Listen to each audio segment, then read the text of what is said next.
thought maybe we could change gears a little bit and look at an issue at this time of year really brings to mind, and that is the question of the exile that we find ourselves in, and what the correct response should be, what we should feel, and perhaps some practical elements that we could take out of it as well.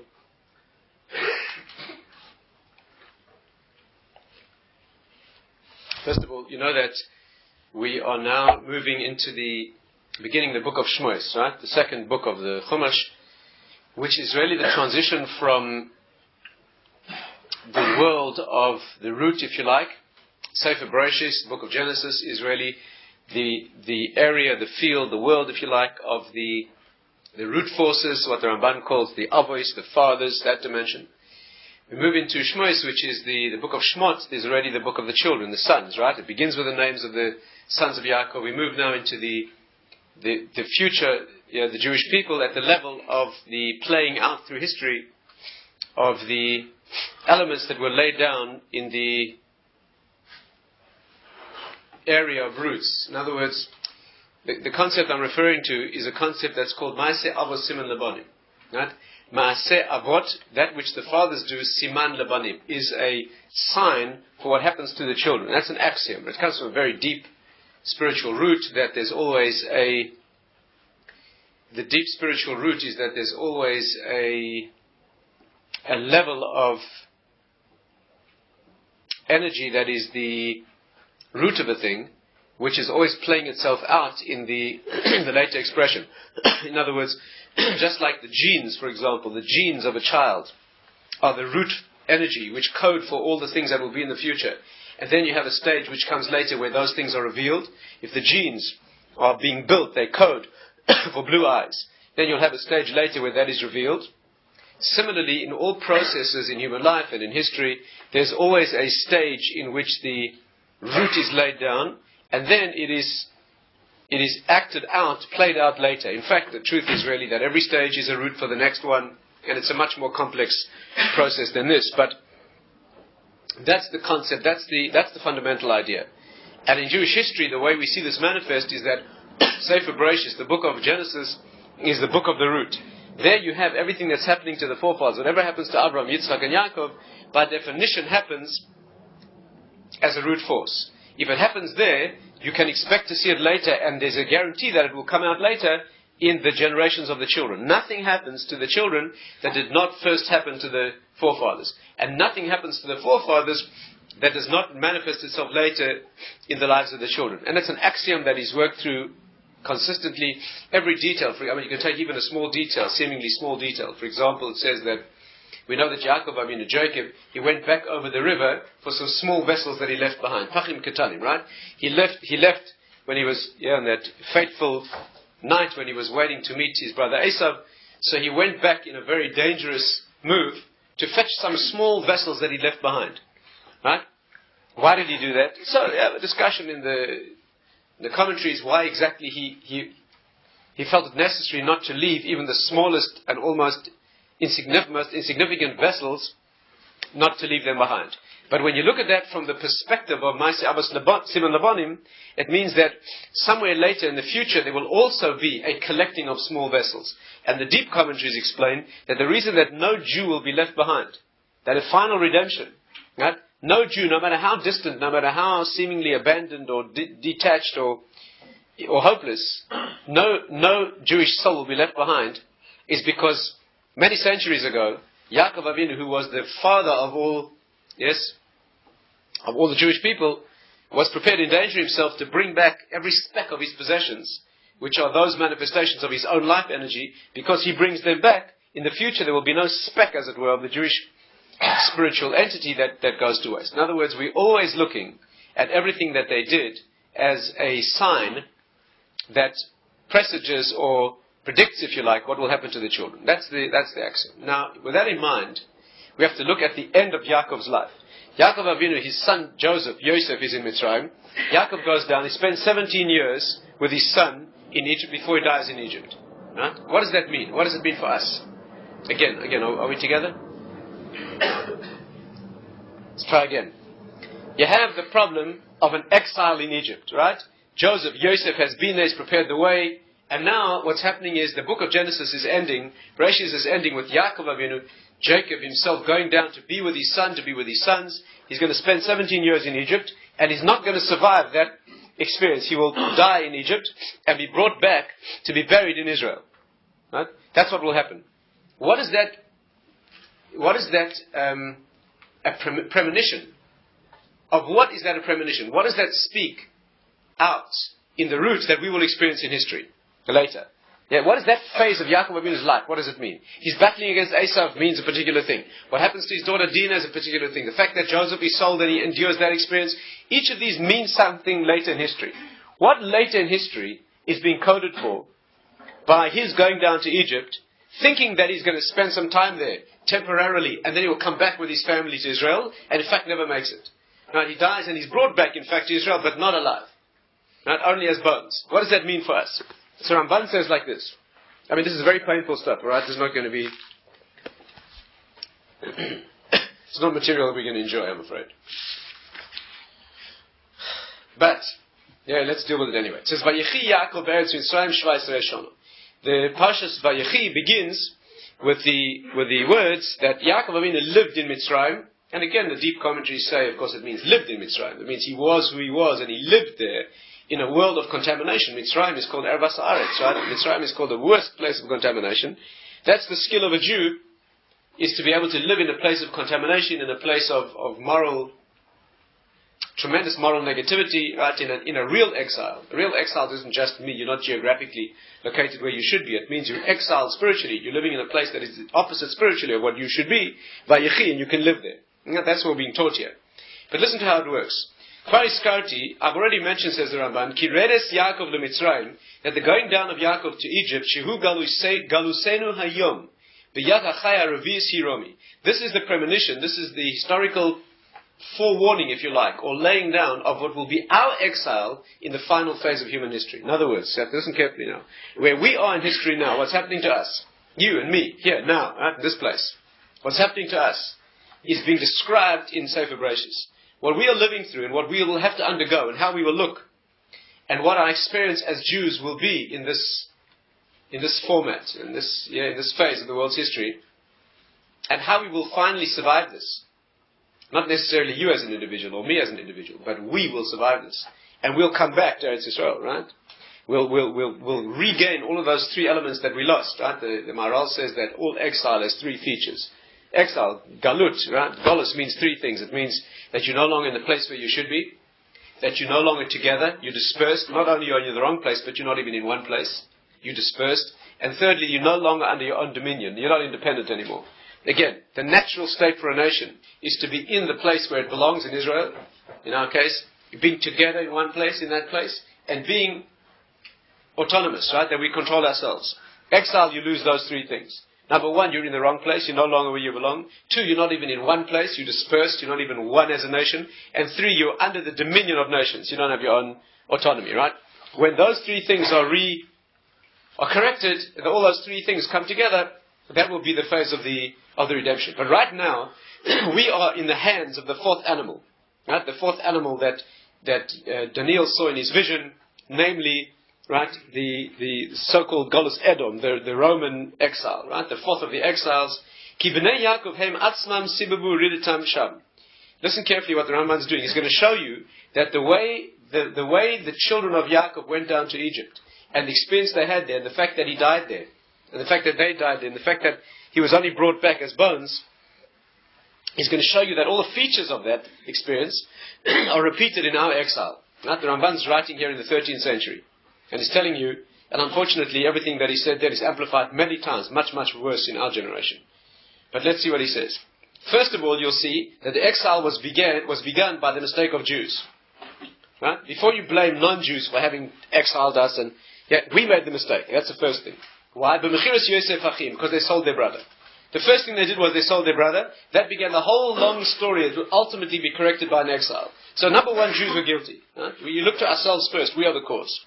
Secondly, Secondly, he went down there because there was a famine. There was no food, and so he went down there in a famine.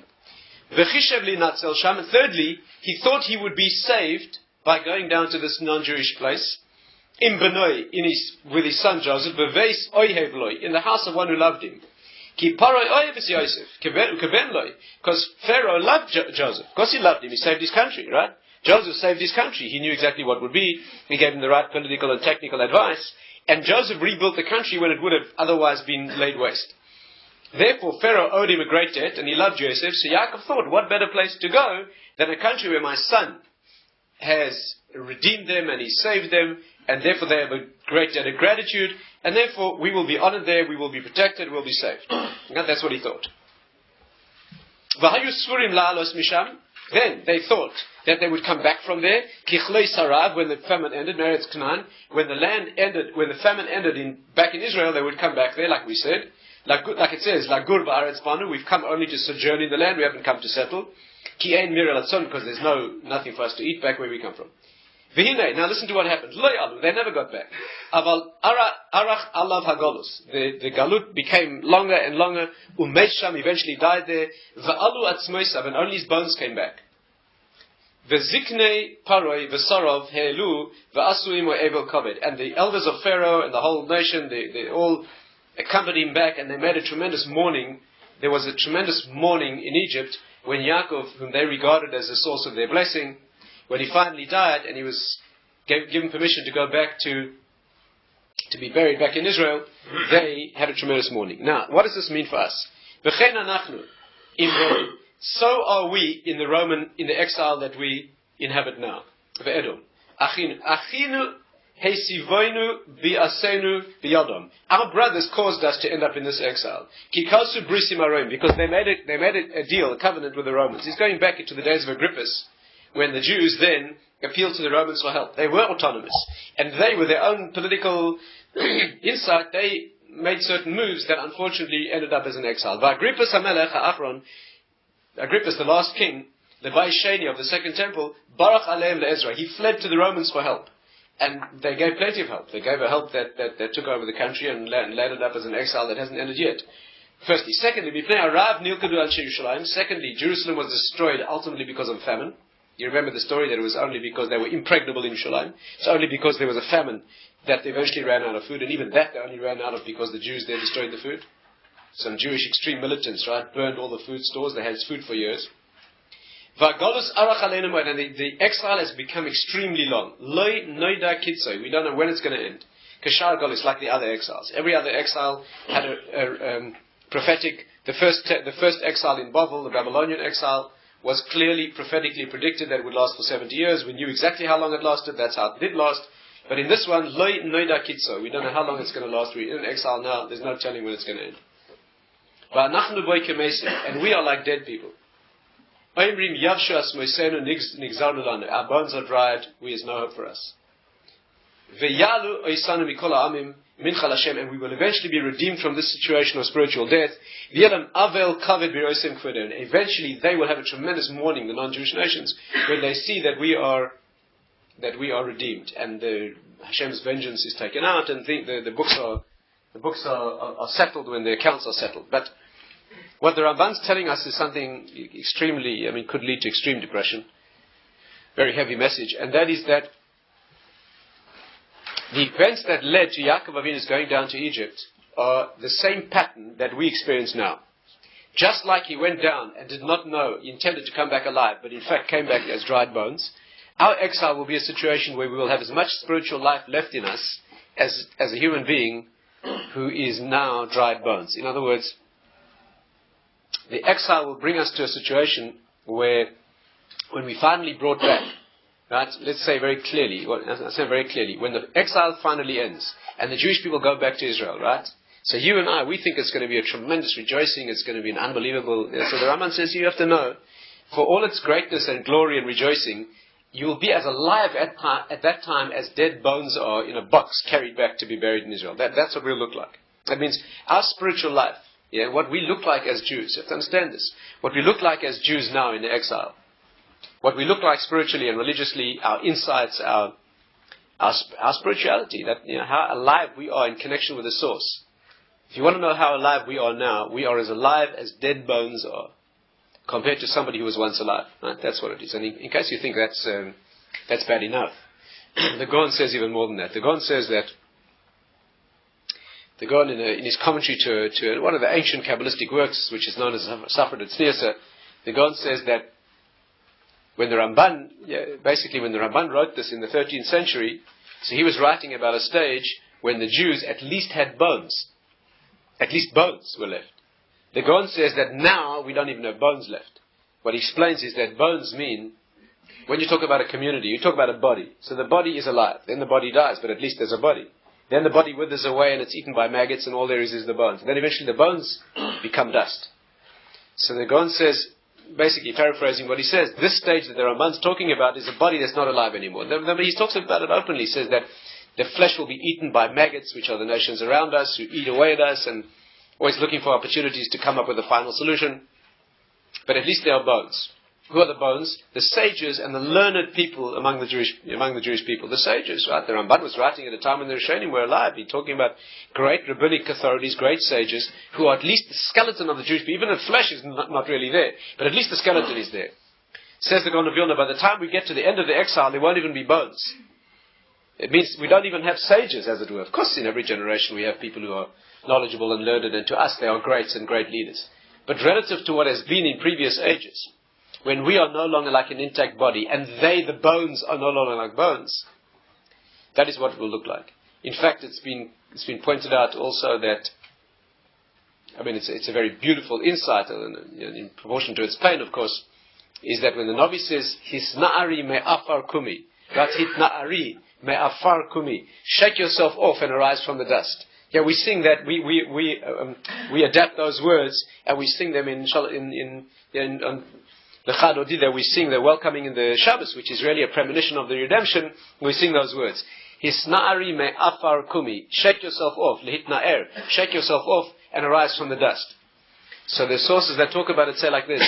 Make a very bad mistake. You translate those words as shake yourself off from the dust. Arise from the dust where you are. The Gaon of Vilna says it doesn't mean that. It doesn't mean shake yourself off. Arise from the dust where you are. It means arise from the dust that you are.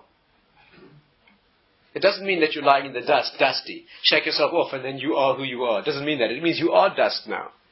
Yes, there's a much bigger message. The message isn't shake yourself off from the layer of dust and arise. The layer is you are. The message is you are the layer of dust. What we're talking about here is a resurrection. We're not talking about a shaking off of dust. We're talking about a resurrection from dust. Hisna'ari me'afar kumi. Shake yourself off. Arise from the dust that you have become. That's what it means. So, I know it's a little depressing, but this is where we are, right? You have to understand, this is where we are. This is the time of year when we feel it, of course. When the ideology of that's around us is asserting itself, the spiritual point of reference that which they relate to out there, which is nothing other than a misunderstanding of what Torah is. This is when we feel it. So let's try to look at this in a little bit more depth and see what it means. The first and most important thing, obviously, for us, and I'm sorry if you're not going to enjoy this, but once in a while we have to get serious, I think, and that is that the first and most important message, obviously, for us is what our response is. What are we supposed to be doing about this? How do you respond, in fact, when you are nothing more than a pile of dust? Now, that's a challenge. It's a challenge. You don't have weapons at your disposal, right? You don't have a spiritual power that you can cling to, as it were. That is what your problem is, that you don't have that. This is the end of what we call Yeridas Hadoros, Yeridat Hadorot, the going down of the generations until there's almost nothing left. What is the response? What is the response? First of all, let's just say that there should be at least a glimmer. It means you need to keep alive at least the spark. Just at least be a spark of hope. A spark of hope that isn't just sort of an emotional thing. There has to be a power that the spark represents. Right? Let's try to. That's all we have, so we have to nurture that very carefully. Let's just try to explain that first of all. The explanation is this: that you may well respond by saying, "What hope is there? What hope is there?" If you tell us that we're that low, and that we've nothing left, and we're not even bones, etc. So what hope is there? let's try and translate that into technical terms. For example, take a mitzvah like prayer, tefillah, right? Tefillah, prayer. Take that for example. The power of tefillah, who I am, my ability to speak to him and to bring down a new reality, right, is so limited that it's almost laughable. I mean, again, when you go down in proportion and you reach the end of generations, you're talking about, again, we are like dust compared to what was once a living being. So how much power do we have left? If we have so little power, you may feel hopeless. You may say, take a mitzvah like tefillah. How am I going to ask him? I'm going to ask Hashem for the redemption. You know that half of Shemona Esrei, more or less half of our tefillah relates to the redemption. Yerushalayim, the Mashiach, etc.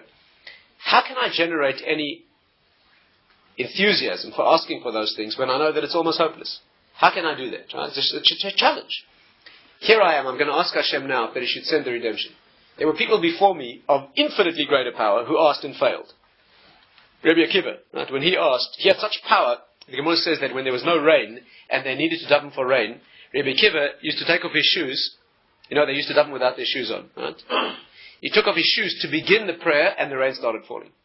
That's all, before he even opened his mouth. Their power was so enormous that they could achieve results like that. He asked for the Mashiach and he was not granted. So I'm going to ask. In addition, you go back before Rabbi, you go to the prophets. Take one of the Yecheskel, one of the great prophets of all time, who's far surpassed Rabbi Akiva in a particular way of spiritual greatness, let's say, in the age of prophecy. He asked Hashem for the Mashiach and it was not granted. The problem is, how am I going to make, again, if you see yourself in proportion, how do you have any energy to open your mouth? Are we together?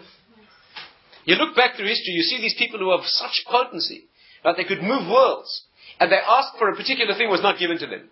How can you realistically expect me to even begin? But the answer is, a Jew doesn't think like that. You have to understand this, that you're not working in isolation. It's a tragedy to think that you're asking for something and it's going to be given because of you. There's a history here. In the mystical sources, he explained that when it comes to prayer, for example, tefillah is an accumulation throughout history. That everyone who asks makes a difference. That doesn't mean everyone who asks gets the result. Everyone makes a difference. If you want a picture, the picture's like this. Let's say that the tefillahs that we have to utter, the prayers we have to utter to be granted to reach the result of Mashiach, let's say it's like a barrel that has to be filled. A barrel. Came along Yecheskel the Navi, and he asked Hashem for the result. His power, his tefillah was so intense, he half filled the barrel by himself. Half filled it by himself, enormous power. Later came Rabbi Akiva, had enormous power. With his tefillah, he put another quarter. Yes, the barrel was now 3/4 full. What happens is, as each generation goes by, we're able to put in less and less. But you have to remember, the barrel's getting fuller and fuller. You have to remember that. You can't forget that. When the end of history arrives, and that barrel has almost been filled, and all the previous generations have begged and pleaded, and they've extended themselves in this mitzvah, has not been granted. Right? What's happened is, the result hasn't been achieved, but the barrel has been filling and filling and filling. What's going to happen at the end of history is that some pathetic, broken-hearted Jew is going to come along and he's going to utter one last, almost hopeless tefillah. And it's going to put only one drop in the barrel, but that's going to fill the barrel. And that's going to be the result. And therefore, the more hopeless it becomes, the more hopeless it feels, the longer it goes. You have to have paradoxically in your mind the fact that as life ebbs away, as it were, and your power becomes less and less, but you're closer and closer. It's true that in the previous generations they moved by great leaps and bounds, but they were miles from the destination. Today you're crawling through the mud, there's no question about it. You're crawling 2 steps ahead and being blown back 3, and you're holding on your teeth and nails. But you're almost there. It's a few more crawled steps and you'll be there. That's the way we have to think. Of course, the only condition is you have to keep moving. You have to keep moving. It might be slow, but you've got to be crawling. You know, the Medrash says, when it comes to the final battle, the final showdown between Yaakov and Esav, the Medrash puts it like this. The Pasuk says, V'haya beis Yaakov esh, that the house of Yaakov, the Jewish people, will be like a fire. Ubeis Yosef lehava, and the house of Joseph is like a flame. We are like fire, and Yosef, who has a particular power to battle against Esav, is like a flame. The difference between a fire and a flame is that the fire is what it is. The flame is the ability to reach out. That's what it is. V'haya beis Esav lekash, and the house of Esav, right, those nations that try to destroy us, will be like straw. That's what it says. So the Medrash says, what is this fire and straw? What does it mean that we are like fire and they're like straw? What does that mean? It says like this, that in the ancient marketplace, it brings a very interesting mashal, analogy. In the ancient shuk, the marketplace, there was a pechami. A pechami is, we don't have that today, but a pechami is a person who sells coals. He had a burning brazier, and in his fire he had coals alive, and people who'd want to make a fire would go down to the market, they would buy some small embers glowing in the coals and take them home to make their fire. That was his profession. And his job was to keep his coals burning. One day he was in the marketplace with his coals, and a straw seller arrived. Now, you know you can only sell straw in bulk. A few strands of straw are completely worthless. The only way you sell straw is by the ton. So the fellow arrived with his camels full of straw, and he started loading bales of hay into the marketplace by the ton. And the place became so constricted there was no place left, and he started panic. The Pechami was sitting there thinking that it was all being completely crowded out. He'd be buried under tons of straw, and he'd be completely obliterated. So there was one wise man standing there who said to him, what are you worried about? What are you worried about? When he gets close enough to you, one spark from your coals will destroy all of your straw. What it means is like this, that the world out there that tries to kill us, their sense of value is in might, power, right? It's in terms of numbers. Yeah. When Esav comes to battle Yaakov, it says he had 400 men with him, right? Arba meos ish, 400 men. It's always, the Maharal explains, an expression of multitude, right? Why that number means that you have to explain some other time, but it means he comes with multitudes, right? And his measure of who he is in terms of how much, yes, how much he has, how many and how much. And when Yaakov tries to give him a gift, he says, I don't need your gifts. Ki yesh li rov, achi, I have much. Who I am is a person of, I'm wealthy, I'm powerful, I have much. And Yaakov says, take my gift, ki yesh li kol, I have everything. You can only talk about having everything if you talk about spirituality. If you talk about physicality, then all you can have is more. Yeah, if you talk about physical possessions, then the only value in those things is how wealthy or how expensive or how many. If you talk about spirituality, in the physical world you can never have everything. You can't say I have everything, you can just say I have much. You can have very much, but you can't have it all. In the spiritual world, spirituality is not measured in numbers or quantities. Therefore he says I have everything.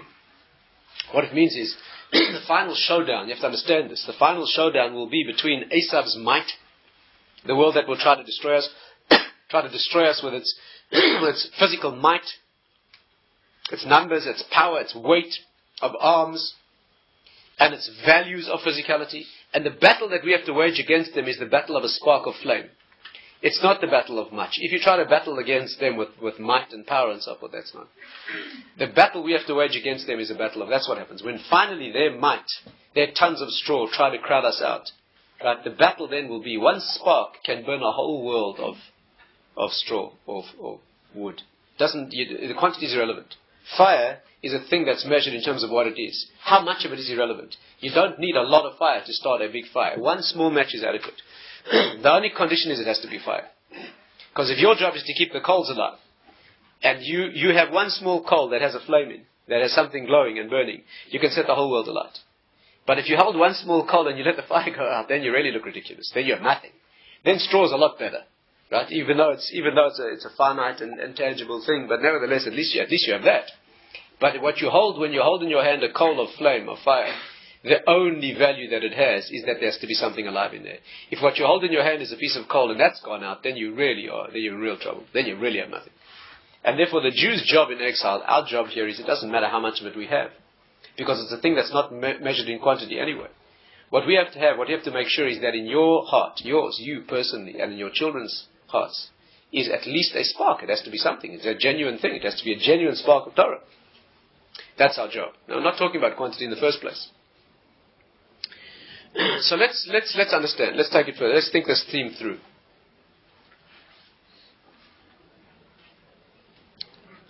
Let's try and approach it from this angle. Let's try and approach it from the parshas that we're going through. At the end of Bereshis, in the parsha that we're talking about, what happens is that Yaakov is dying. It's the end of his life now in Mitzrayim. He's not managed to get back alive, and now gives a blessing to his children. So the Chumash says like this: he called in Joseph, and he wanted to give a bracha to his two sons, Ephraim and Manasseh. You remember this? All the Shvatim, all the tribes are in Egypt. He calls in. He asks. Yosef brings to him the two sons, his two grandchildren, Ephraim and Manasseh. And then he gives them a bracha, and he puts his wrong hand, it seems, on the wrong head. instead of his right hand on the head of Manasseh, he puts his right hand, he crosses his hands, puts his right hand on the head of Ephraim. There are two similar questions that are raised at that point. Right? Two similar questions. One is, why does he give blessings to his grandchildren from Joseph and not to any of the others? The commentaries that talk about it say this, and there's a very interesting essay from Rabbi Yaakov Kamenetsky in which he goes into this. What mistake did Yaakov make many years before? He showed favoritism to a son. You remember that? He showed favoritism to a son. You should never make a distinction between your children. Because you show favoritism to a child, again, favoritism to a child doesn't mean that the children get the same thing. That's not what it means. Children and family should not get the same thing. But they should all get the same of what they need. Are you with me? If one child needs extra lessons and another doesn't, it doesn't mean you have to give the other child extra lessons too. That's just ridiculous. He's getting extra lessons because he needs them. It doesn't mean you give the children the same. It means that all children get as much of what they need as all the others. Right? Sometimes when they're very little, you can't put that message across. You have to give them the same. Literally the same. But that's the concept. So he made a mistake at his level. He favored Joseph. And because of that, there was a terrible, terrible consequence in the world. The brothers became jealous, etc. Now at the end of his life, he's making the same mistake again. What does he do? He's calling in the children of Yosef, his grandchildren from Joseph, and he's going to give them brachas. Why does he not call in the grandchildren of all the other Shvatim? Again, how can you make the same mistake? Look what you suffered for this error of favoring his children or him. Do you hear the problem? And furthermore, when you deal with the grandchildren, you make the same mistake again. Ephraim is the younger one, you put your right hand on his head. I mean, so Yaakov explains like this. It's a very important thing to know again, and it's essential for us. It's again the center of what we are here in our exile. Is that the reason he did this was not because he favored them. He gave them the blessings, listen carefully, he gave the blessings to Ephraim and Manasseh, not because he favored them, but because they needed them. He was giving, again, the other tribes had come down from Israel, right? They had come down from Eretz Yisrael, from Canaan. They were people whose consciousness was living back there. Their consciousness was not living in Egypt. In Egypt they were exiles, strangers in a strange land. But Joseph's children had been born in Egypt. And there the danger was they may never remember who they're supposed to be. These are children brought up in an exile. They'd never seen Canaan. They'd never seen the old country. They'd never seen what it meant to live in Israel. Yes, with all that it means in the house of Yaakov. They were brought up in Egypt. And therefore he wasn't concerned about the others. They were born of parents who had lived in that land. They were now living in Egypt. They were aware totally and constantly that they were children of an exile. But what he was concerned about was that Joseph's children, brought up in an Egyptian reality, their father was a great man, a great Egyptian, recognized by the Egyptians. Those children brought up in that country, there was a terrible danger of their assimilating into becoming Egyptians. Of course, we're talking about at their level. We're not talking about what assimilation means today, obviously. We're talking about their level. We're talking about a level where just a slight change in consciousness is already a disaster. But he was concerned that that change in consciousness might happen. And therefore he wasn't favoring Joseph's children. He was giving them, he felt they were in danger of drowning in the others' words, and he gave them what they needed. And you know why he gave Ephraim a bracha more than Manasseh? Because, says Rabbi Yaakov, he was worried about him more than Manasseh. You know why? Because Manasseh was born, the history of Ephraim and Manasseh was born when Joseph had come down to Egypt, and Manasseh was born. What phase of Joseph's life was that? It was a phase when he was trying to adjust to living in Egypt. He was mourning the life that he left behind, and his father and his father's house, and he was making that transition into surviving in Egypt. Kinashani Elokim. He named Manasseh from the effort of forgetting the previous part. Manasseh's name for the transition from being what he once was as a child of Yaakov Avinu in Eretz Canaan and becoming now in Egypt. A child born of that fracture, thought Yaakov, was not in danger. But what happened next? Ephraim was born later when Joseph was already adjusted to being a ruler in Egypt. Ki Hifrani Elokim. The name of Ephraim means I become successful. When a Jew becomes successful in exile, then his children are in mortal danger. Because when a Jew settles down in exile and he feels this is where I am, and I'm respected and I'm one of them, there's a couple of country clubs, but who wants to join them anyway? The point is that I'm one of them, I go to the universities and and they respect me, and then the child is in mortal danger. I'm not just talking about intermarriage, which we'll have to speak about a little bit. But the general becoming assimilated. And assimilation doesn't only mean that you forget that you're Jewish. Assimilation means any of how Jewish you are that you forget. That's what we're talking about. We're not talking, anything is not for me. Assimilation is for those people who, any degree of loss of intensity, right? That's already called becoming part of the culture. Ephraim was brought up in that, and therefore Yaakov was much more concerned about him. He was concerned because this child was born of a Joseph who had already become, as it were, at his level, comfortable. That means he was already established, he was already successful. You know that the Midrashim say that Yaakov gave a shir every day to Ephraim. You know that? Of his 2 grandchildren, he learned Torah every day with Ephraim. He never learned with Manasseh. Why did he? Imagine the opportunity of having a shir every day from Yaakov. Can you imagine that? Imagine you had a grandfather. Yaakov Avinu was your grandfather, and every day you had a private shir. Could you imagine that? Ephraim was privileged by that. Every day he learned Torah with his grandfather Yaakov. He didn't spend the same time learning with Manasseh. Say the sources. You know why? Because he felt Ephraim needed it. Manasseh was a child who still spoke Hebrew. Manasseh. He still remembered that he was the translator. You remember when Joseph needed an interpreter for the brothers, Joseph didn't let on that he could speak Hebrew. So who was the interpreter? And you know, speaking Hebrew doesn't only mean the language. It means Lashon Kodesh. It means speaking the language of Kedusha. That means that Manasseh was still able to do that. Ephraim was already born subsequently. He was born in Egyptian reality. And Yaakov was terribly worried that if he didn't get an extra dose of Kedusha and of Torah and of Bracha, he wouldn't survive. You know, Yaakov even says an amazing thing. I mean, this is a...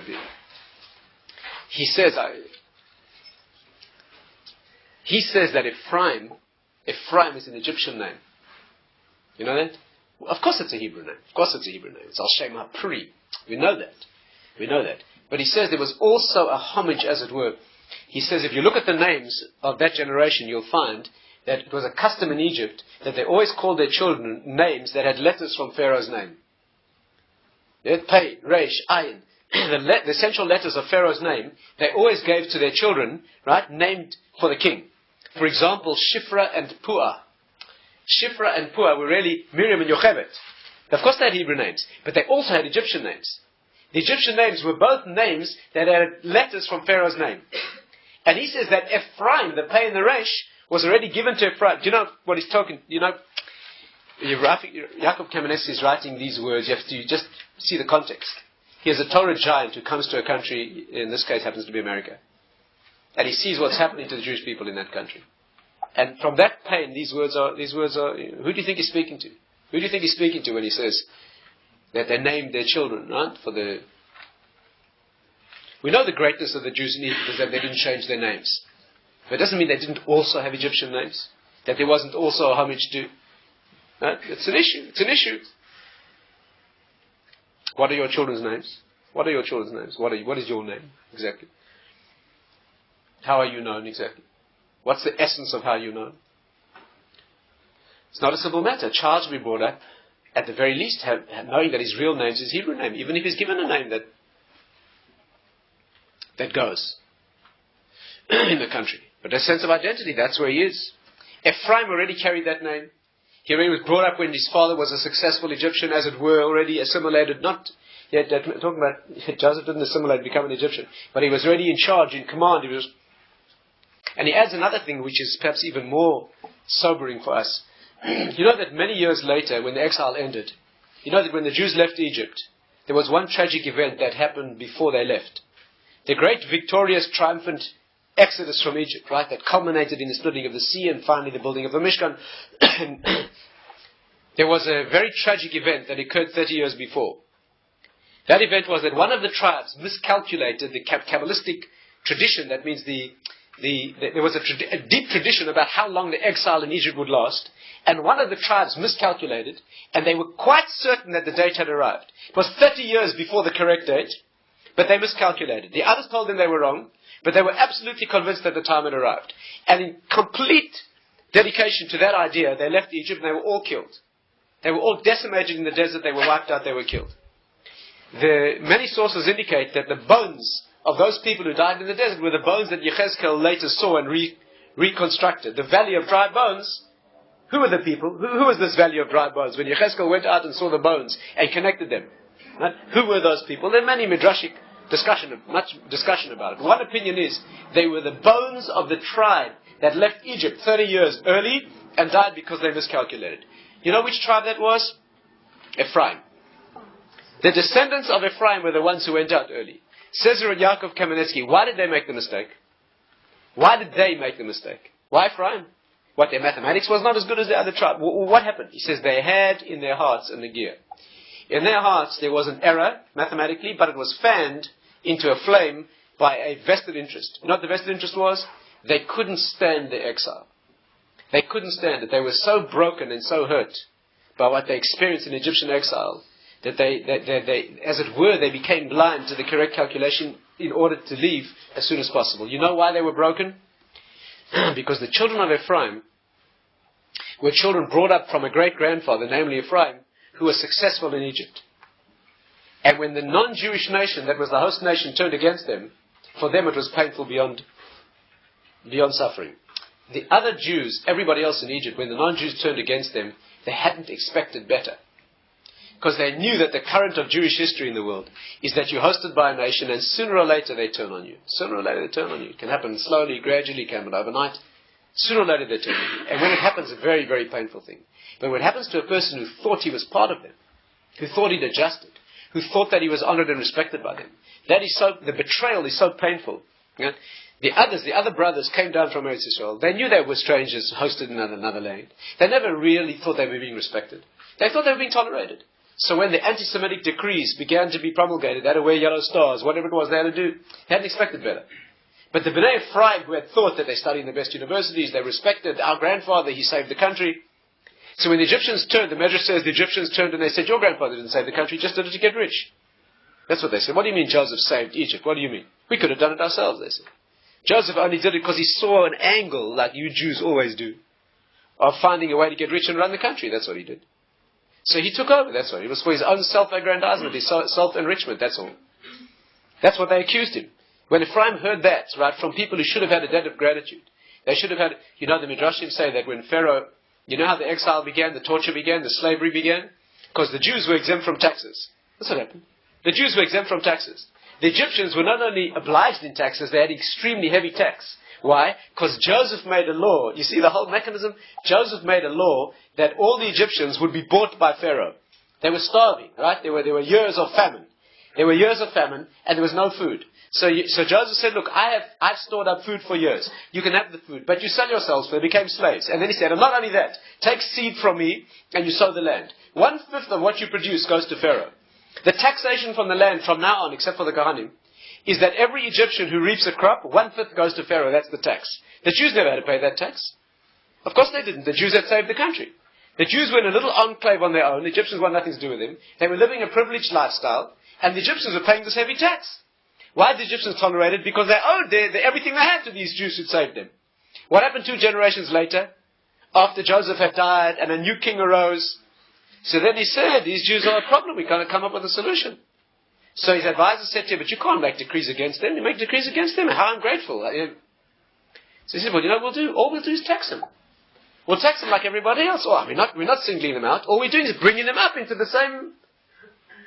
the gratitude that they saved your country and they deserve a privilege because of that. He said, no, it's not fair for one citizen to be treated differently. Nobody could argue against that. So then they put taxes on the Jews. And gradually, what happened was, so the Egyptians turned around and they said, you don't deserve this. You don't deserve this privilege. What do you mean your grandfather saved, your great-great-grandfather saved the country? He was thinking about his own wealth, really. When Ephraim heard that, right, knowing the truth, and seeing how this host nation that owed everything to them, had turned on them and began this anti-Semitic decrees. Do you know that the Medrash says, many commentaries say, you have to understand, again, it's painful for us as Jews, but we have to understand this. You know, when Joseph's father died, when Yaakov died, it says that he spoke to the base Paroi. Listen carefully, amazing, every detail here. Again, we have this, Rabbi Yaakov Kamenetsky is the one who points this out. You know, when Yaakov died, Joseph wanted to bury him back in Egypt. So what did he do? He spoke to the servants of Pharaoh's house to ask permission from Pharaoh to go and bury his father back in Canaan. The commentaries all ask the question, why didn't he speak to him himself? Joseph was an honored member of Pharaoh's household. He was second in command of the country, right? He saved the whole country. Pharaoh treated him like a son. It was a whole, originally. Now his father dies. He wants permission to do what? To go back and bury him as he promised his father that he would. He can't speak to Pharaoh. He has to speak to the servants to put in a word with Pharaoh to get him permission. Why couldn't he speak to him himself? So one of the Mefarshim says like this. You know why? Because he was an oiner. You know, that is a person awaiting a burial of a relative. And while you're awaiting the burial of a relative, and subsequently while you're in mourning, you cannot wash or dress in fine clothes, or shave, or have a haircut. And there's a rule, you may not enter the presence of a king. Like it says in Megillas Esther, right? You can't come into the presence of a king wearing sackcloth and looking disheveled and in mourning. You're not allowed to do that. So he could not go into the presence of Pharaoh looking like a mourner. It's not allowed. And therefore he had to ask the servants. Says Yaakov Kamenetsky, that's completely wrong. It's an error that. You know why? Because the mitzvah of a person who has a relative to bury is to bury that person. And in fact you're allowed to do you know that a person waiting to bury a relative like a parent, somebody who's your responsibility to bury, you're not allowed to fulfill mitzvahs. You know that? You don't make blessings. You do not fulfill mitzvahs. You're not allowed to perform mitzvahs. Why? Because you have one mitzvah now that takes your mind off everything else. You have to be sure that that person gets buried properly. You are not allowed to perform other mitzvahs at that time. Can't do transgressions. But you don't perform mitzvahs. So what happened? If his mitzvah was to bury his father, and for that he would have needed to shave and dress and wash, of course he was allowed to do that. Of course he would be allowed to. The mitzvah is to see that your father's buried the way you promised him, right? If to do that, to see Pharaoh, you have to shave and wash it, of course you do that. What's the problem? Says Rabbi Yaakov, you know why he couldn't go in? Because he was already entering the phase where the Egyptians didn't want anything to do with the Jews. And Joseph himself couldn't even get an audience with Pharaoh, he had to speak to the servants. Already the fall from grace, right? Now that the country had been sustained and saved and so forth already, he couldn't even speak to him personally about burying his own father, right?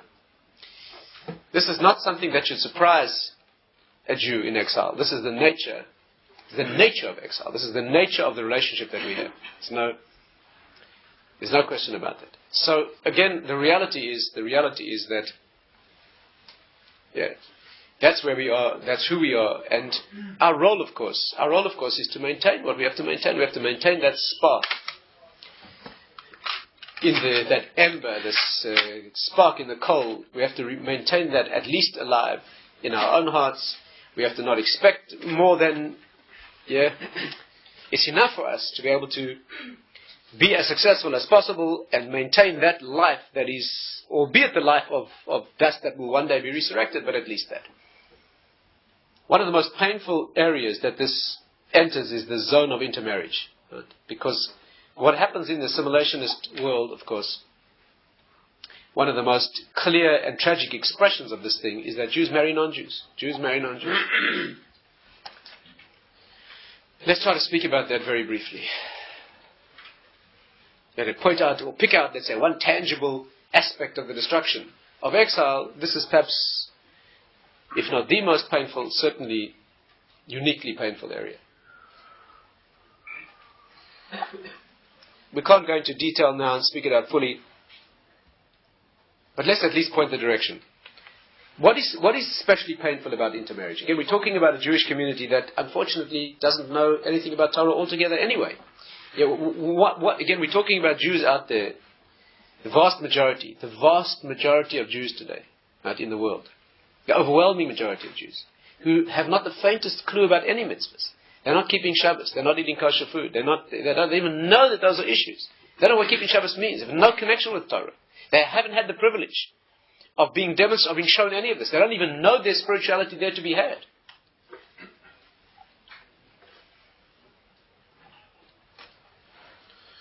I read about a group of Jews. I mean, how far does it go? A group of Jews who went to see the Dalai Lama some time ago.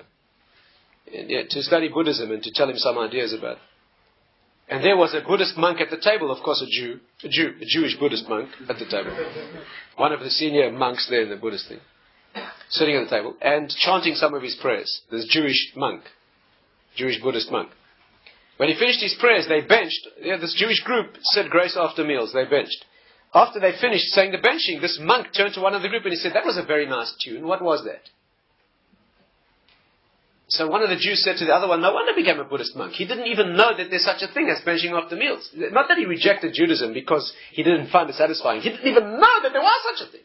He didn't even know if it was a pretty tune. He didn't even know that there was a prayer. There was a sanctification of food, being able to elevate the physical into the spiritual. These are not people who've rejected, people who don't have any. So why is intermarriage, why is there special pain here? When the issue of marrying a non-Jew is one other failing or transgression or falling away from a Jewish root. But the answer is like this, a very deep issue here. The issue is that A Jew who has no more connection, but at least is married to a Jew. In many deep ways, that's the last connection. Let me try to explain this. Let me try to explain. You see, the mitzvah of the bris, the circumcision, the mitzvah of bris, again, can't speak out too much detail. That mitzvah is the sanctity of the bonding of one generation to the next that goes through a line that maintains who we are. Even if you're nothing else, but the shell, that means just being. How can I express this? You know that one of the questions that often asked is, why does the Jewish essence go by your mother, not by your father? That's a question. Why is a Jew born Jewish if his mother's Jewish, but not his father? Why? I'm not talking about practical, I'm talking about the deep reason. Normally, identity is from the father. Normally, for example, which tribe you belong to. Do you belong to Yehuda, Levi, Shimon, etc.? Are you a Cohen, or you're a Levi? Are you Yisrael today? It goes by the father. So how come the identity of who you are, the root identity, that goes by the mother? It's a very deep issue, and again, it can't be spoken out here in detail. But the issue is like this, because when a Jewish man marries a non-Jewish woman, the Jewish man marries a non-Jewish woman, the reason the child is not Jewish is because there's been a breaking of bris here. There's been a breaking of covenant. When a Jewish woman marries a non-Jewish man, the child remains Jewish because there's no breaking of bris. She's not allowed to do that. She's doing a prohibition. There's no question about it. And she's missing an opportunity for a great mitzvah. But she doesn't, since a woman doesn't have a bris, she doesn't have the sanctity. The sanctity of bris by a woman is in her marriage. But she doesn't have it in her body. And therefore there hasn't been a breaking of that thing that's called covenant, that's called bris. See, covenant is that which goes beyond intellect. It goes beyond, it's a commitment. A commitment means that we make a covenant between us. I stand by you no matter what. Once I sign that treaty, that means complete exclusivity. It's you for me and me for you regardless. Let me try to express it this way. Again, painful things. The Medrash says like this, that in the next world, I don't know a sharper way to put it than this. In the next world, there is a dimension, let's call it, it's hard to find words that aren't so laden with the religion of the non-Jews around us, that it's almost impossible to hear what they mean. But there is a dimension of suffering in the next world, trying to avoid the words that they use. And into that dimension of a burning pain, let's call it, right? The soul has to be dipped in that world. The neshama has to be, in order to be broken away from its physicality, there's first a dipping into a thing that's called the river of fire, that's called the Nahar Dinur. Nahar Dinur is the river of fire that separates this world from the next. Actually, Din Nur in Hebrew means of fire, and it's the same letters as Yarden, which is the Jordan, which is the river that separates the outside of Eretz Yisrael with the Kedusha inside. Moving from outside to inside, from this world to the next, there's a certain dimension of being dipped in that river of fire, let's say. Right? And beyond that is another experience like that. The point is that neshamas need that. In proportion to the attachment that you have built to this world, the attachment to physicality and to non-spiritual values, to that extent, there's a pain, there's a suffering that has to be burned away. At the entrance to that place, the Medrash says, sits Avraham Avinu. Abraham sits there. Avraham Avinu, the father of all Jews. He sits at the entrance to that place. And every Jew who's about to enter, he pulls him out.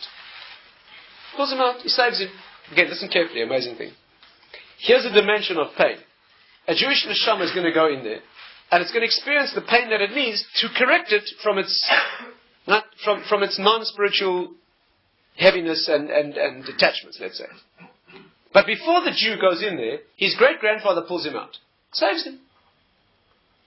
Except for a Jew who's had an intimate relationship with a non-Jewish woman. Him he doesn't recognize. He doesn't recognize him. And he can't pull him out. What does this mean? Let's understand, what does this mean? First of all, the first question is, how can somebody save me if I deserve, what is this, justice? You're talking about, let's just get it clear. For example, the Nahar Dinur, Yarden, means the river of Din. Dan, in Hebrew, means Din. Din means that which is deserved. You're only going to experience that, let's call it suffering, because you need it, because you deserve it. It's exactly what's deserved. In that world, there's no mistakes. There's no mistakes. If you suffer in that world, it's only because you need to be resensitized, because you weren't sensitive. But it's exactly what you need. Not one drop more, not one drop less. You're only going there because you deserve it. How can somebody else pull you out? What kind of justice is that? Here's a Jew who's about to enter that dimension, right, of suffering for what he has built in the world that is not correct. Why is he going in there? Because he needs it. He deserves it. It's 100% accurate. So how can somebody else pull him out? You hear the question. What kind of justice is that? And furthermore, if he can pull him out, why not a person who's done all sorts of sins, but is married a non-Jewish woman? What? He's not recognizable. Why is that? And the answer is like this. It's very deep and amazing things. These midrashim, you have to understand the root. What is being said here? What's being said is this. Abraham, the great-grandfather, has a tremendous merit. Now, he started the whole enterprise. He has what you call a credit balance that's beyond imagination. He has credit that is just beyond imagination. But we have two things called schus avos and bris avos, right? The schus, that means the merit of the forefathers. That means you have to understand, you are who you are in the world because he's your grandfather. He has all that to his credit. When a Jew is about to enter that dimension, you know why he gets saved? Not because the Jew doesn't deserve it, he richly deserves it, but the grandfather doesn't. There's another accounting here. Listen well. You have a close friend. You love your friend dearly. You do anything for your friend. You have a tremendous debt of love and gratitude to your friend. One day your friend's son or grandson is in trouble. Big trouble. What do? Put yourself out for his son. Why? Does the kid deserve it? No, he doesn't. Doesn't deserve it. But your friend, because of your love for him, your commitment and your undying mutual love for each other, you put yourself out. Not because the child or grandson deserves it. On the contrary, he doesn't. If it was somebody else's child, you wouldn't have. But you're doing it because you don't want to see your friend hurt. When Avraham Avinu sits at the entrance to this place, with his incredible merits and his love for Hashem, and the Jew's about to suffer, Hashem says to himself, as it were, well, he deserves it, but on the other hand, I'm going to hurt the grandfather. The merit of the grandfather is so great that he gets pulled out. You understand? It is justice. This is not a perversion of justice. That is justice, because there's a credit balance here that is genuine. And therefore, in as much as you're a grandchild, you get pulled out. Why? Only because you're a grandchild. What analogy? There's a knock on the door at this very fancy country club. Very elite, posh country club. The fellow with the white gloves, the black tie, white glove, opens the door. Who's standing there asking for admission is a smelly youth with sandals and tattered shorts and grimy, grubby individual. He'd like to come in and join. The butler slams the door. But that's how they treat youngsters like that. But the kid puts his foot in the door and he mentions his surname. And it happens to be the surname of the founder of the club.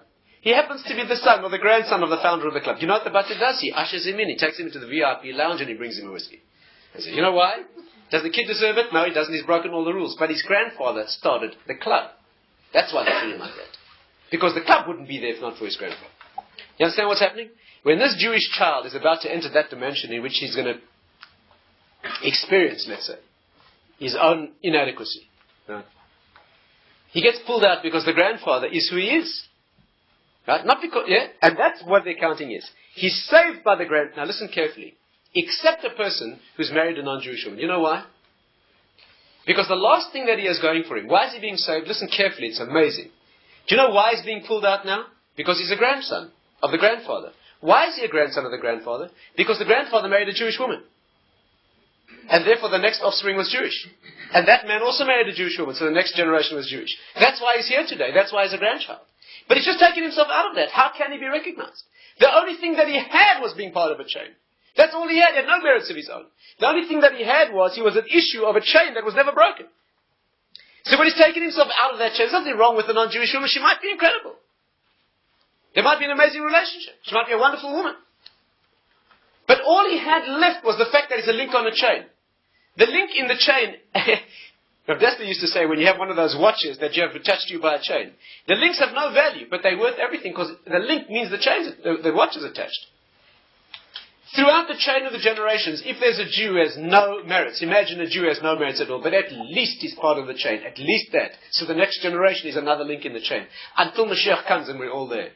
Here's a person who has no merits and he's taking himself out. Well, what is there left? What is there left? He, by definition, has nothing of his own. And now he's broken the chain. That's all he was a link in a chain that goes to the end of history. And therefore, his identity is no longer there. That's what it is.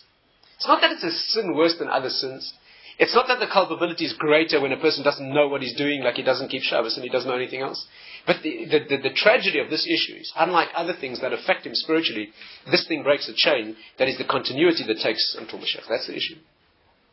And finally, it's a particular problem of our generation. I doubt if there's anyone in this room, I'm not going to ask for a show of hands, but I would venture to guess that if I ask for a show of hands, there wouldn't be one person in this room who doesn't have somebody close to them who's not an intermarried situation. Probably not. If not first degree relative, at least, probably not. Why? How do we forget that? How do we lose that sense of identity? I'm not talking about being religious. I'm talking about just a sense of identity, of a loyalty to an identity, to who you are.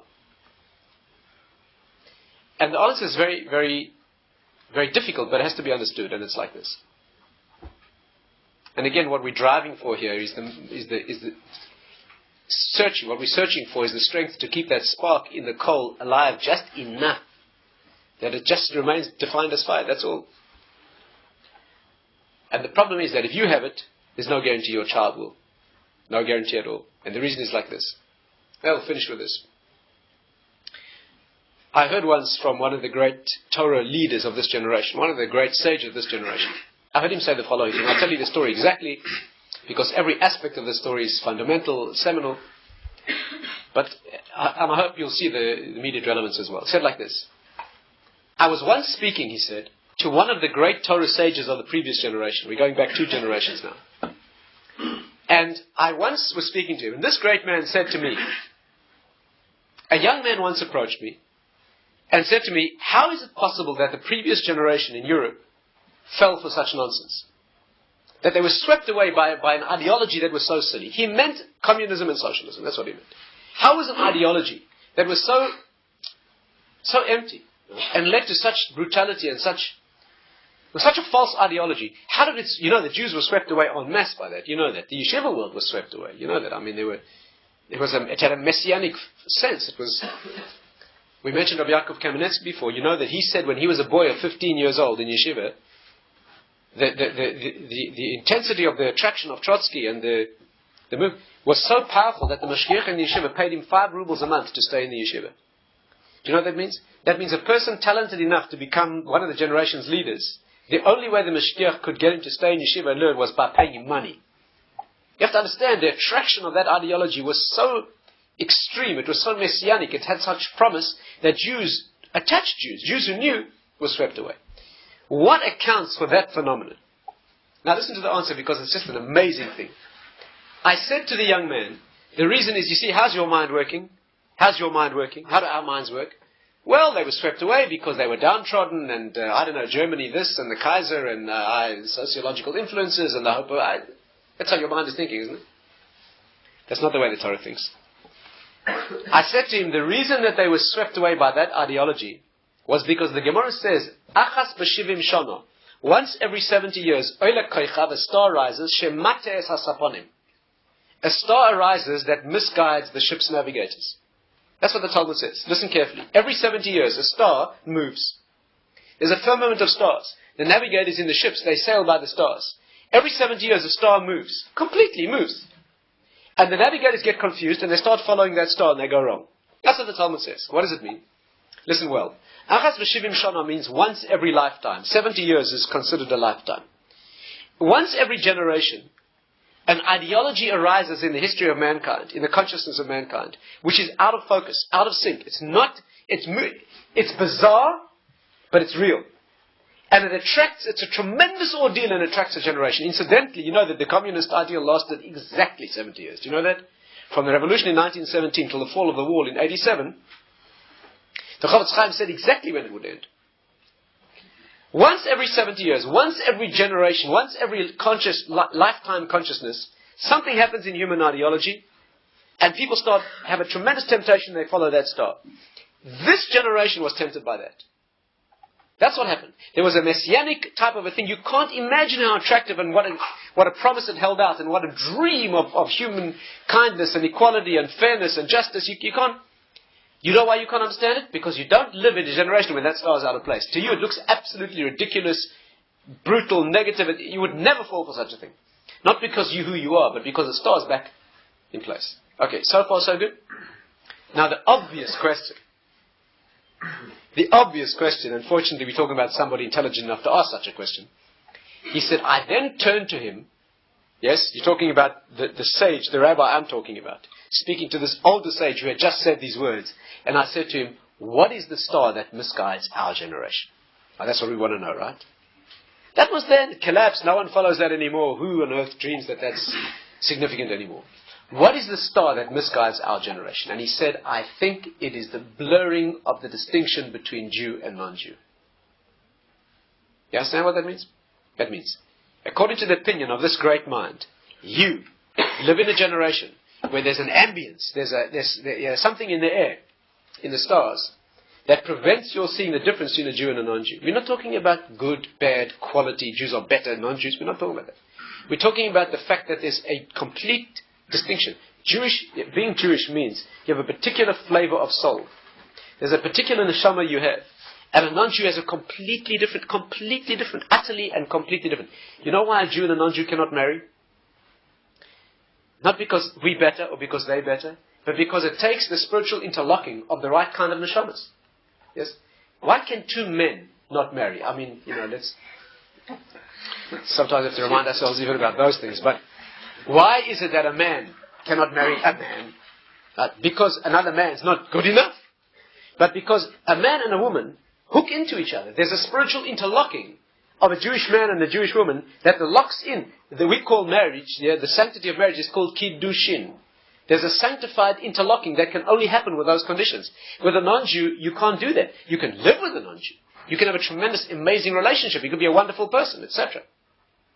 Just like two men could have the most unbelievable love. In some ways, the Gemara says, so you can have a greater love, two men for each other than between a man and a woman in some ways. But you can't get married. Jew and non-Jew can't get married to each other, not because of prejudice or quality, but because the spiritual requirements aren't there to form what's called kiddushin. And the blurring of the distinction. Do you know what's absolutely fascinating?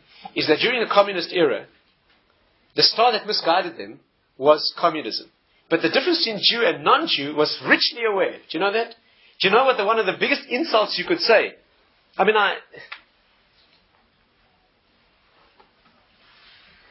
Once when Trotsky was together with a number of leaders of the Communist Party, and Stalin was present, Trotsky looked around and he suddenly realized something. He said to all the others in Yiddish, as die goy geht weg, hadden ze minje for mincha. He didn't mean he was going to die with mincha. But he meant that that's how they saw themselves. The distinction between Jew and non-Jew was so ingrained, it had nothing to do with the ideology, even their religion. There was a reality to it. It ran in their veins. And we live in a generation where the ordeal of our generation is that we don't feel that. And it's not something you can talk about logically. This is an issue where there's a special attachment, a special loyalty, a special feeling for who you are and where you come from. And the uniqueness of the Jewish mission. That no matter how much you speak to... let me tell you a story. I can't think of a way to say it clearer than this. What can I say? I used to live in a certain place. You probably won't believe me, okay? But this happened to me. It's a true story. I used to live in a certain place where there was a certain family in which there were certain children. Okay? And what was unique about that family, in terms of my exposure, was that there was almost no Jewish... I would say that community had a level of Jewish identity that was quite strong. Many people sent their children to Jewish day schools. If you went into any Jewish home in that area, you would see that it was a Jewish home. In this particular home, there was a lot less than anywhere else. Maybe there was nothing. I don't recall in that home seeing anything of Jewish significance. And although they lived within walking distance of a Jewish school, the children were sent to a non-Jewish school more distant. And that was quite unusual. Okay? So the children were brought up with as far as I could tell, no Jewish awareness or identity. I happen to know one of the children in that family was a young woman about my age. And she told me that what happened was that her older sister married a non-Jew, and her father disowned her. Her father disowned her. When she told me the story, it was 2 years after the marriage. He had not seen her for 2 years, and he'd never seen his grandchild. Now, just 1 second. Let's just get this clear. Here's a father, brings up his children. he doesn't give them Jewish education. Not only a Jewish education, there's just no reference to anything. The girl dates non-Jewish boys, and there's no problem. Then she marries a non-Jew, and he does not speak to her again ever. He disowns her. He never sees her again, and he never sees his grandchild. What is going on? But what's going on is this. He grew up in a generation where being Jewish and marrying a Jew was just a natural thing. It had nothing to do with how you taught or what you did. It had nothing to do with education. He grew up, he survived a generation of a war where Jews were exterminated just because they were Jewish. You couldn't forget that. How could you forget that? How could you forget having been in a country that was the most cultured place on earth, that advertised itself because of its genuine kindness and sophistication of its culture and so forth, that suddenly one day turned on Jews and killed them because they were Jewish en masse by the million? How could you forget that? So in his mind, the fact that you're a Jew and that you marry a Jew to propagate this thing has got nothing to do with education. It's part of... But you know what? She lives in a generation where the stars moved. And in her mind, there's no such thing. So you know what happens in the communication with his father and his daughter? She thinks her father has taken leave of his senses. She thinks that he's raving. He's become psychotically detached. The man told me nothing about Judaism, and now that I marry a non-Jew, after dating non-Jewish boys, he said nothing. Now he won't speak to me again. The man is raving. There's something wrong with him psychologically. And he thinks she's a traitor to the Jewish people. Because he comes from a generation where that star was not there. The star was in the... So to him, but to her, she doesn't have that at all. And there's no way they can communicate.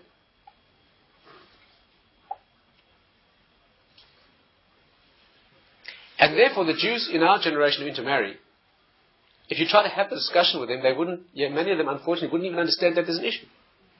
They wouldn't understand that there's an issue. There's a fine person. I want to be happy. You want me to be happy, right? There's a fine person, a good relationship, etc.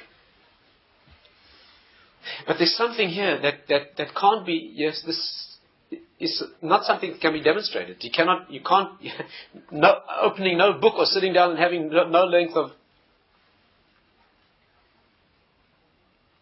A young couple came to see me some time ago. Come to see me. It's a young Jewish fellow who wants to marry this non-Jewish girl. Will I speak to her? It's a pleasure. So he brought her around. What turns out to be the discussion? He wants her to convert. So can I please speak to her about conversion? So I spoke to him. I explained what the issues are. And she said, no, she's prepared to consider it. She just wants him to know that every night when she puts her children to bed, she's going to tell them that Jesus loves them. Is that okay? You know,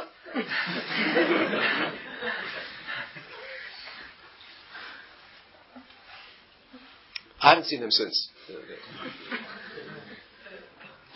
This is where we are, right? This is where we are. And therefore, how can that spark, how is it reawakened? Telling children is not enough, because the children listen to you, but they also look up at the stars. And if the stars move, you're talking about a star moving means it has a tremendous influence. It's part of your head that's moved. You're dealing with a generation that's got part of its head, the star inside. There's a star inside here that's moved, shifted.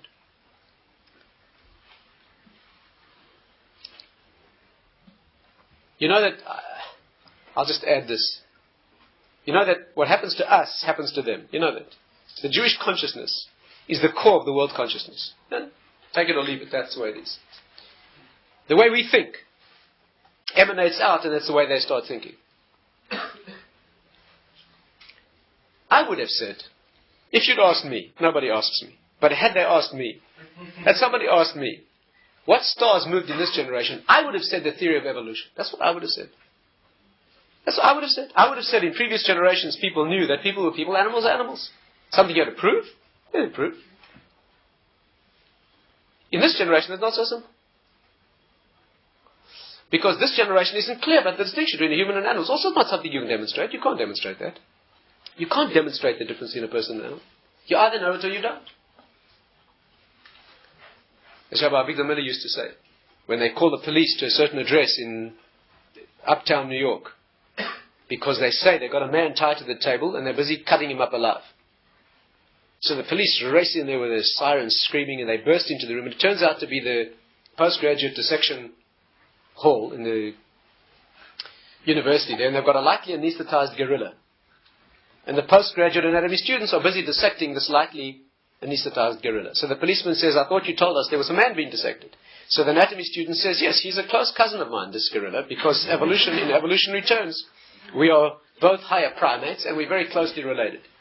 What he means is, of course, is that if we are evolutionarily related, and we are all biological organisms, then what gives you the right to cut up this dumb animal?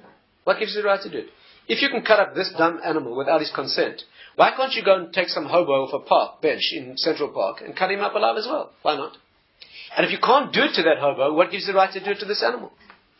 Intellectually, there's no answer to that. You know that? There's no answer to that intellectually. There is no answer. You know that in New Zealand about 6 months ago, they passed a law granting civil rights to the great apes.